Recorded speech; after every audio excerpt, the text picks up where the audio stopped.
these types of jobs do require a large amount of insurance, as well as workers have to have TWIC cards. That's why you guys are just seeing the parking lot being striped. I wasn't allowed to actually film the other work that was being done at the facility because the things being produced and transported through the facility are very dangerous substances. If you're thinking about starting a pressure washing business, but you want to learn more about the equipment, mixing chemicals, how to clean every surface on a residential job site, property protection, and much more, check out the How to Wash course. It'll be the first link in the comment section and the description. In the beginning of our business, we would have done anything to have an opportunity to land a $10,000 job, but in this video, I'm going to be breaking down why sometimes these big jobs aren't always what they're cracked up to be, and some of the signs you need to be on the lookout for if one of these big opportunities ever comes your way. But if you're starting a pressure washing business and you want to learn about the proper chemicals and how to mix them, how to clean every surface on a residential job site, property protection, job walkthroughs, and much more, check out the How to Wash course. It'll be the first link in the comment section and the description of this video. We're also giving away 2 MacBooks next month to 2 premium or platinum subscribers of QuoteIQ. So if you need help keeping up with customers, sending estimates, invoices, or collecting payments,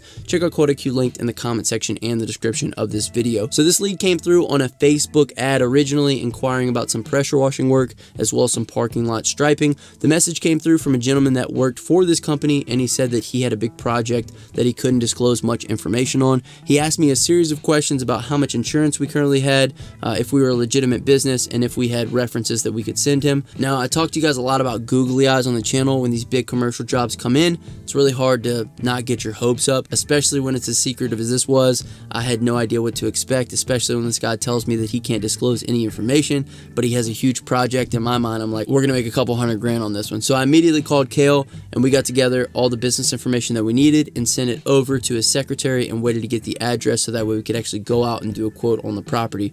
We then followed up a few days later after not hearing from anybody to see if they were ready for us to come out and do a quote. And this is when the secretary told us that she was going to need some additional information from us in order to create an account as a contractor in their system. So over the course of the next few weeks, she got all the documentation put together, sent it over to us, we filled it out, and then sent it back. Now, the original title of this video is going to be, "It took us 3 months to land a $10,000 job," because over the course of the next few months, we had to wait and continue to follow up with the secretary as our information was reviewed and we were approved to come out and actually do the quote. It probably took a little bit over 2 months of us just following up, submitting information in order for them to just give us the address to the property for us to come out and take a look at it. So it ended up being an industrial company, and in my opinion, the entire process was completely blown out of proportion because the job wasn't even close to the biggest job that we've ever done, and the amount of hurdles and follow-ups and information that we had to provide in order to even be able to quote this job was a bit ridiculous in my opinion. Now, these types of jobs do require a large amount of insurance, as well as workers have to have TWIC cards. That's why you guys are just seeing the parking lot being striped. I wasn't allowed to actually film the other work that was being done at the facility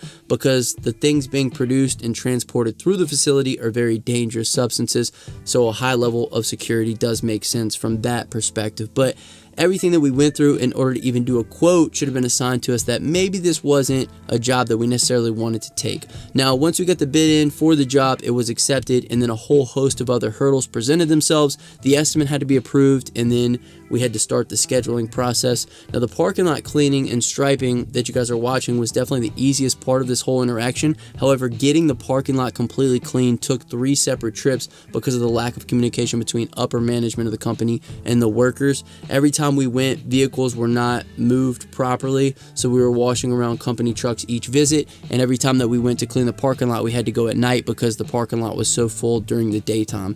And the fact that the facility wasn't necessarily close to any of us, on the days that we did schedule to go out and clean, we were going to stay there and get some stuff cleaned because it wouldn't have made much sense for us to travel all that way after rearranging our schedules and then come all the way back. Not to mention, the company was very inquisitive as to why the job was taking longer than we initially anticipated, which we had to respond with the fact that vehicles were not moved and scheduling was a disaster because of the way that the industrial facility operated. So it's been about 5 months since the guy originally messaged me on Facebook for us to come out and perform this job, and we still have not been paid on it. That's not to say that we're not going to be paid on it. However, in the same fashion that it took over 2 months just to get out there to take a look at the property and another 2 months to complete the entire scope of work, because of the communication and scheduling issues, being paid seems to be a similarly lengthy process. Now, this video is not to say that all big jobs are terrible or you're going to have a bad experience with commercial work. The main lesson that I want you guys to take away from this video is to be cognizant of the type of people that you're dealing with through the quoting process. If the company makes it super easy, provides all the information up front,